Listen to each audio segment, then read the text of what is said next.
रूप से मिलनी चाहिए, क्योंकि एक बार को आप सोचिए, आखिर उस बच्चे की गलती क्या होती है जो एक गरीब घर में पैदा होता है और उसको बेहतर शिक्षा से वंचित होना पड़ता है। शिक्षा के सामने एक पैसे की दीवार खड़ी है, जो जितनी ऊंची दीवार लांघ सकता है, जो जितना अधिक पैसा शिक्षा पे खर्च कर सकता है, वो उतनी बेहतर शिक्षा पा सकता है। लेकिन अगर एक देश एक है, लोकतांत्रिक देश है, तो शिक्षा भी सबको एक समान रूप से तो मिलनी ही चाहिए। आज परिस्थिति ये है कि एक तरफ तो प्राइवेट स्कूल हैं जो लूट के अड्डे बने हुए हैं, वहां पे आप एडमिशन कराने जाएंगे तो सिर्फ एडमिशन के नाम पे ही आपको 10,000 20,000 रुपए देना होगा। और कमीशन खोरी का ऐसा धंधा है कि कॉपी, किताब, टाई, बेल्ट, ड्रेस, जूता कहाँ से खरीदना है ये आप नहीं तय करेंगे वो प्राइवेट स्कूल वाले। यानी आम लोगों की मेहनत की आखिरी कौड़ी उनके जेब से वसूल लेना चाहते हैं। और दूसरी तरफ सरकारी स्कूलों में न तो पर्याप्त टीचर है, न पर्याप्त बिल्डिंगें हैं। 2019 का ही ये पुराना आंकड़ा है कि हर 100 में से 52 स्कूलों में या तो एक टीचर है या 2 टीचर हैं, और उन्हीं टीचरों के ऊपर जिम्मेदारी थोप दी जाती है कि जनगणना करो, मतगणना करो, पशु गणना करो, तमाम काम करवाए जाते हैं। और 19 के बाद से तब से कितने टीचर रिटायर हुए होंगे, और 18 के बाद से कोई टीचर की वैकेंसी भी नहीं है। आप खुद भी सोच सकते हैं ये परिस्थिति और कितनी बिगड़ी हो। इसीलिए हम लोग ये मांग उठा रहे हैं, चाहे कोई राष्ट्रपति का बच्चा हो या किसी मजदूर का, सबको शिक्षा एक समान मिलनी चाहिए और निःशुल्क रूप से मिलनी चाहिए। प्रेमचंद ने अपने दौर में भी कहा था कि एक सभ्य समाज में ऊंची से ऊंची तालीम मुफ्त होनी चाहिए और इसका पूरा खर्च गवर्नमेंट को उठाना चाहिए, क्योंकि हमारे देश को फौज से ज्यादा आवश्यकता तालीम की है। और शिक्षा से जुड़ता हुआ ही दूसरा मुद्दा हम लोग उठा रहे हैं। दूसरा मुद्दा है रोजगार का।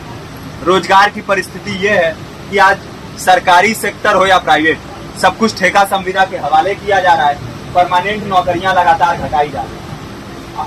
इसी रेलवे में 1995 के आसपास लगभग 18.5 लाख कर्मचारी काम करते थे, लेकिन आज उनकी संख्या 12 लाख है।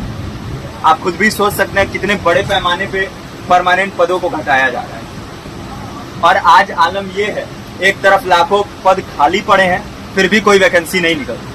जो वैकेंसियां निकलती हैं उनमें भ्रष्टाचार होता है, पेपर लीक हो जाते हैं। RO, UP police, BPSC, SSC, CGL, ऐसे तमाम पेपर लीक हो चुके हैं, आप लोग भी जानते ही हैं।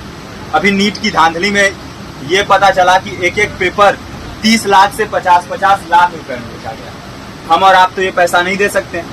पूरी की पूरी कारस्तानी सरकार, प्रशासन, शिक्षा माफियाओं की होती है, और भुगतता कौन है? आम घरों के लोग, जो लोग सालों साल तैयारी करते हैं, दिन भर में 10-10 घंटे, 12-12 घंटे पढ़ते हैं, और इतनी कड़ी मेहनत के बाद, सालों साल की मेहनत के बाद उनके हाथ लगती है तो सिर्फ हताशा, निराशा, अवसाद। बहुत से छात्र नौजवान जो इस बेबसी में, इस डिप्रेशन में नहीं जी पाते, आत्महत्या तक के कदम उठा लेते हैं। लेकिन ये देश की विडंबना है कि टीवी चैनल, अखबार, मीडिया, नेता, मंत्रियों के लिए कहीं ये कोई मुद्दा नहीं है। उनके लिए मुद्दे हैं तो जाति, धर्म, रंग, नस्ल, अगड़ा पिछड़ा। आज जब पूरी परिस्थिति इतनी भयावह है तो ये जरूरी है कि लोगों के बीच में जाया जाए, लोगों को संगठित किया जाए और एकजुट किया जाए। क्योंकि आज अगर अपने मुद्दों पर बोलेंगे नहीं तो कल को ये परिस्थिति और बिगड़ेगी। हो सकता है ले देके अपनी जिंदगी तो हम लोग काट ले जाएं, लेकिन आने वाली पीढ़ियों को क्या भविष्य देके जाएंगे, ये भी सोचने वाली बात है। हमारे साथी ने आपको पर्चा दिया है, पर्चा आप तक पहुंच गया है। पर्चे में और भी बातें हैं, इसको पूरा विस्तार से पढ़िए। पर्चे में हमारा नंबर है, संपर्क कीजिए। फेसबुक का, इंस्टाग्राम का लिंक है, आप वहाँ पे जाएंगे तो आपको पता भी चलते रहेगा कि लगातार किन किन माध्यमों से हम इस अभियान को चला रहे हैं। नुक्कड़ नाटक, संगीत, शिक्षा सहायता मंडल, लाइब्रेरी, तमाम माध्यमों से इस अभियान को चला रहे हैं और कोशिश कर रहे हैं कि बड़े से बड़े पैमाने पर हर जगह पे लोगों को संगठित किया जाए और एकजुट किया जाए। आपके बीच भी आए हैं, आपका साथ और सहयोग दें। साथ इस रूप में कि आप भी हमारे इस कारवां और इस मुहिम से जुड़िए।